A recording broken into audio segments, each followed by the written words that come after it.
Friends, welcome to this channel. Hope कि आप लोग सभी लोग सेफ होंगे। ठीक, जैसे कि पिछले सेशन में हमने देखा था कि जो ब्रिटिश रूल के समय इंडिया में इंफ्रास्ट्रक्चर को कैसे किया गया, बिल्ड किया गया था। तो इसमें देखा था इंफ्रास्ट्रक्चर में हमने देखा था कि उसमें जो ब्रिटिशर्स थे वो अपने लिए रोड्स बनाए, उसके साथ साथ रेलवे बनाए। बट जो एयरलाइंस था वो मतलब बहुत ही ज़्यादा डेवलप नहीं हो सका जैसे वो चाहते थे। ठीक है, कैसे टेलीग्राफ को यूज करते थे, तो ये सब चीज़ के बारे में हमने देखा था। और हमने देखा था ऑक्यूपेशनल स्ट्रक्चर का। तो इसमें देखा था कि जो मेजोरिटी ऑफ द वर्कफोर्स है ऑफ इंडियन इकोनॉमी का, वो जो था हमारा एग्रीकल्चर सेक्टर, मतलब एग्रीकल्चर में इन्वॉल्व था। ठीक है, इंडस्ट्रीज में बहुत कम था। फिर हमने देखा था कि रीजनल वेरिएशंस के बारे में देखा था कि अलग अलग जगह पे, मतलब जो जैसे महाराष्ट्र था, गुजरात था, ये सब जगह पे जो लोग थे वो एग्रीकल्चर से हट के थोड़ा सा वो इंडस्ट्रियल सेक्टर की तरफ है।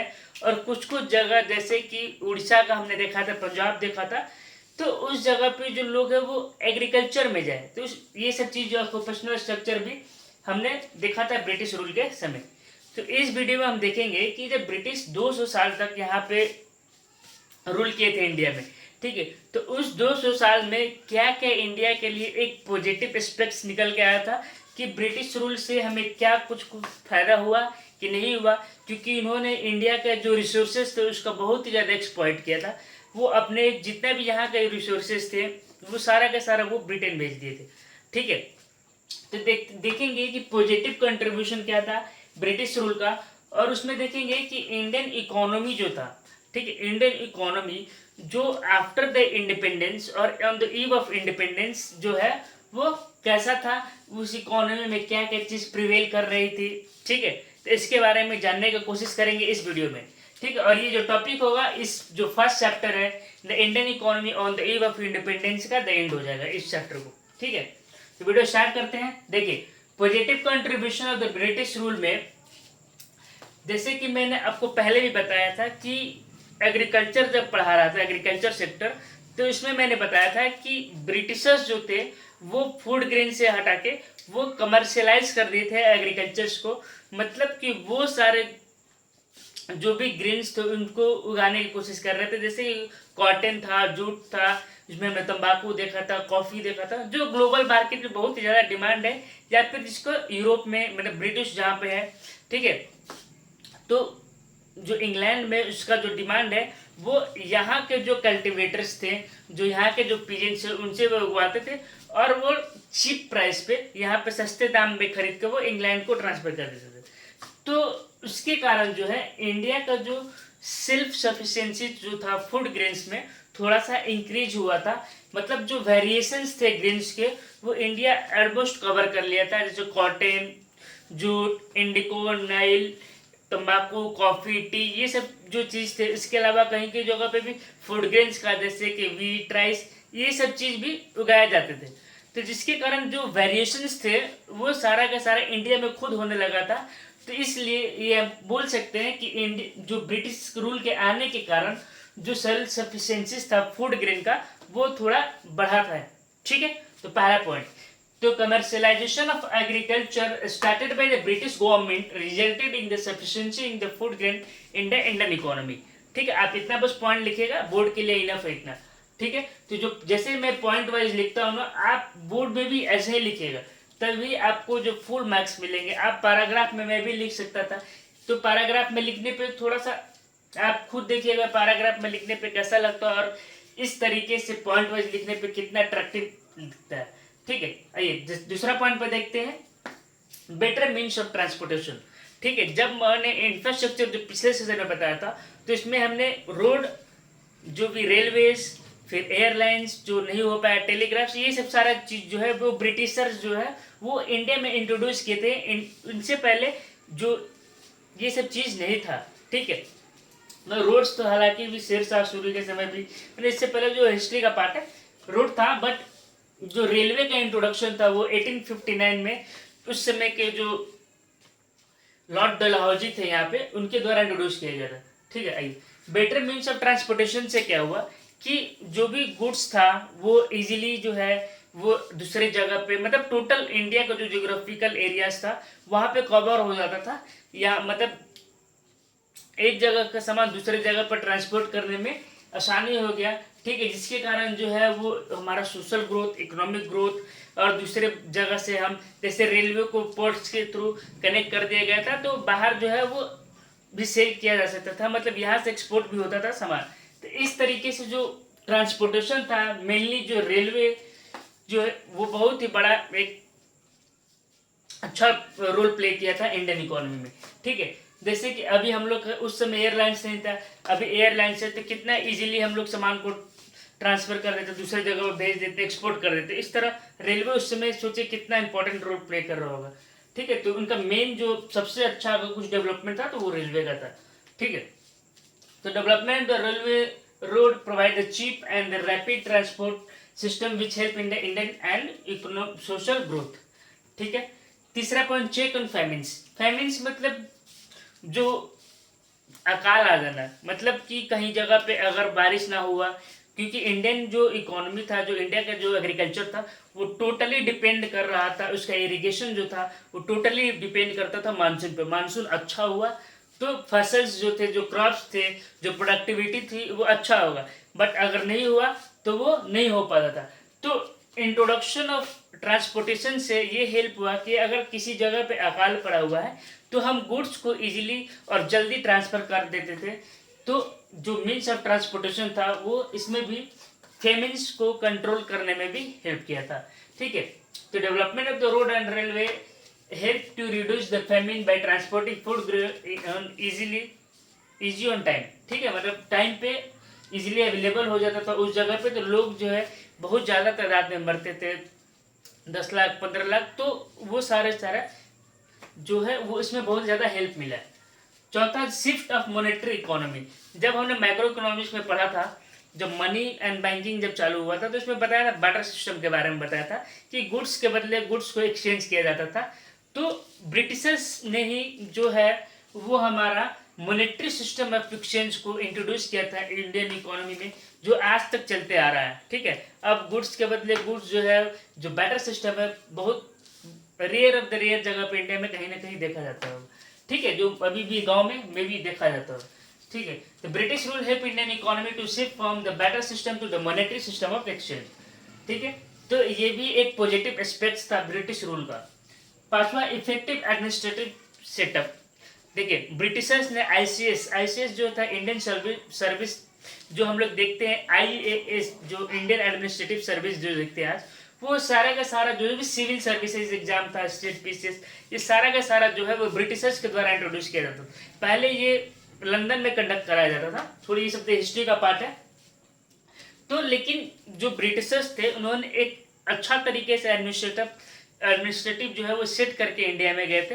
तो इंडिया के जो भी पॉलिटिशियन थे उनको बहुत ही आसानी हुआ कुछ भी चीज़ को फेम आउट देने में। जैसे जो कॉन्स्टिट्यूशन था उसमें जो गवर्नमेंट ऑफ इंडिया एक्ट 1935 था, उसके बहुत सारा जो पार्ट था वो एज इट इज कॉन्स्टिट्यूशन में रखा गया है। तो ब्रिटिशर्स जो थे एक अच्छे तरीके से फ्रेमवर्क जो है वो बना के गए थे, जिसके कारण ये बहुत ही हेल्प हुआ एडमिनिस्ट्रेटिव सेटअप में, ठीक है। तो ये कुछ कुछ पॉजिटिव एस्पेक्ट्स हैं जो बहुत ही आज भी जो है वो इन्हीं के कारण देखा जाता है, ठीक है। अब समझते हैं state of the Indian economy on the eve of independence. किस समय क्या हुआ, इंडिपेंडेंस जब स्वतंत्र हुआ भारत, उस समय इंडिया का जो इकोनॉमी था वो कैसा था। देखिए, पहला जो था वो कॉलोनियल इकोनॉमी था। कॉलोनियल इकोनॉमी मतलब कि कॉलोनीज किसके थे, ब्रिटिशर्स के यहाँ पे कॉलोनीज थे, ठीक है। तो ब्रिटिशर्स यहाँ के जितने भी रिसोर्सेज थे, जितना भी वेल्थ था, वो सारा का सारा इंग्लैंड भेज दिए थे अपने जो होमलैंड था उसको ग्रोथ करने के लिए, उसको डेवलप करने के लिए। मतलब इंग्लैंड को वो काफ़ी अच्छा बनाना चाहते थे और इंडिया को पूरी तरीके से वो खराब करना चाहते थे, ठीक है। तो इंडियन इकोनॉमी जो था उस समय कॉलोनियल इकोनॉमी था, ठीक है। तो जो ब्रिटिशर्स थे उन्होंने बहुत ही ड्रेन किया था वेल्थ का। दूसरा, कमर्शियलाइजेशन ऑफ एग्रीकल्चर कर दिया था ताकि वो इंडिया को ट्रांसफॉर्म कर पाए कॉलोनियल इकोनॉमी या ब्रिटिश इकोनॉमी में ट्रांसफॉर्म कर पाए। तो उस समय इंडिपेंडेंस के समय जो इंडियन इकोनॉमी को हम कॉलोनियल इकोनॉमी था उस समय, या कॉलोनियल इकोनॉमी के नाम से जान सकते। इसके बाद धीरे धीरे थोड़ा सा कैपिटलिस्ट हुआ। तो आगे समझते हैं सेमी फ्यूडल इकोनॉमी। देखिए, फ्यूडल जो वर्ड है वो एक्चुअली यूएस से लिया हुआ है, ठीक है।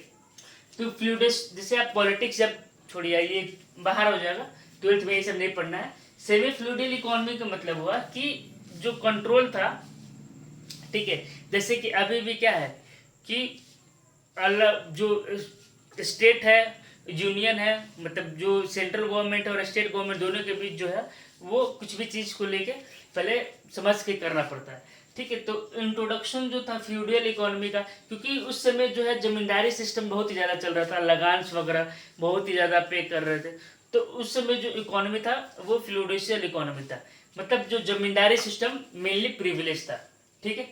अब इसलिए याद रखिए, इधर छोड़ दीजिए सिस्टम, ये सब पॉलिटी का पार्ट है। आप ये याद करिए कि उस समय जमींदारी सिस्टम जो था, लगान जो थे, वो जो कल्टिवेटर्स होते थे वो लगान पे करते थे जमींदार सबको, ठीक है।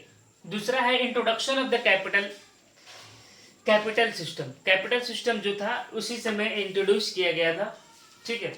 तो हम लोग जैसे कि माइक्रो इकोनॉमिक्स में सारा का सारा डील कर चुके हैं, ठीक है।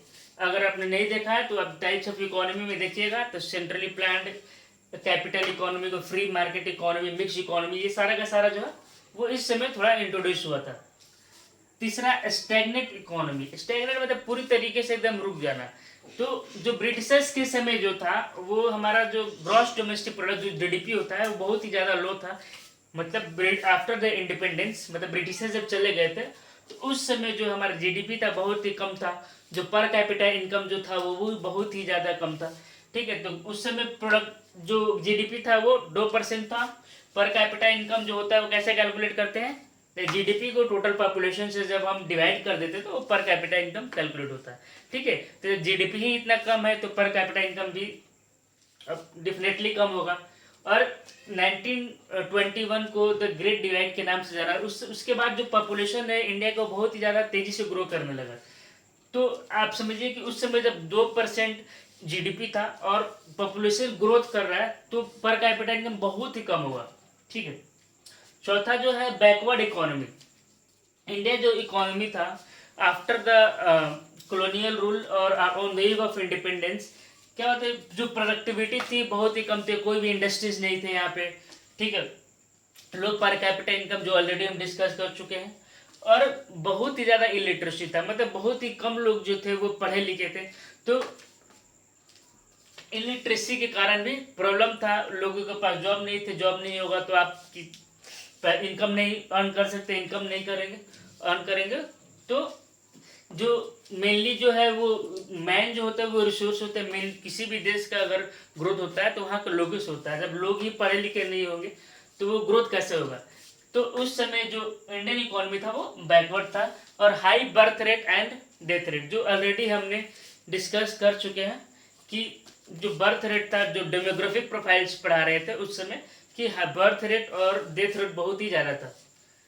पांचवा है डिप्लेटेड इकोनॉमी। ये थोड़ा सा एक कंसेप्ट इसको समझ लीजिएगा। डिप्लेटेड इकोनॉमी मतलब कि ब्रिटिशर्स जो थे इंडिया को बहुत ही ज़्यादा एक्सप्लॉइट कर, यहाँ के जो रिसोर्सेज थे बहुत ही ज़्यादा एक्सप्लॉइट किया जा चुका था, ठीक है। और इसका कोई रिप्लेसमेंट नहीं था यहाँ पे, मतलब कि कोई भी एक रिसोर्सेज है, बस एक ही चीज़ है और उसको बहुत ही ज़्यादा उसको एक्सप्लॉइट किया जाए और उसके बदले में कोई अलग से कोई सब्स्टिट्यूट्स नहीं हो तो बहुत ही ज़्यादा प्रॉब्लम होता है। तो इसलिए जो इंडियन इकोनॉमी था on the eve of independence और after the end of British rule वो डिप्लेटेड था, ठीक है। It refers to an economy where an arrangement have been made to no arrangement, ठीक है, ये याद रखिए वर्ड, कोई भी अरेंजमेंट नहीं था इस जो रिसोर्सेज जो एक्सप्लॉइट किया गया उसको कोई रिप्लेस कर पाए, ठीक है। तो no arrangement have been made to replace the physical assets.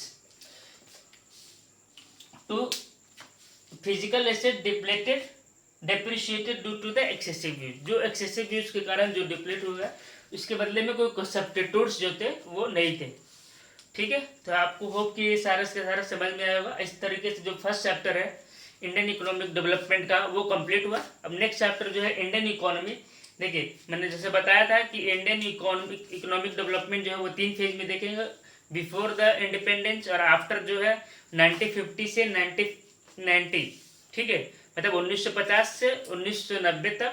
और इसके बाद जब 1991 में न्यू इकोनॉमिक पॉलिसी जब एलपीजी अडेप्ट किए थे, लिबरलाइजेशन, प्राइवेटाइजेशन एंड ग्लोबलाइजेशन, उसके बाद का इकोनॉमी, ये अलग 3 फेज में हम इसको पढ़ेंगे। ठीक है, तो पहला चैप्टर ये कंप्लीट हुआ। अब नेक्स्ट वीडियो में हम मिलेंगे इंडियन इकोनॉमी जो सेकेंड फेज है उसमें। इस वीडियो में बस इतना ही। Thank you so much.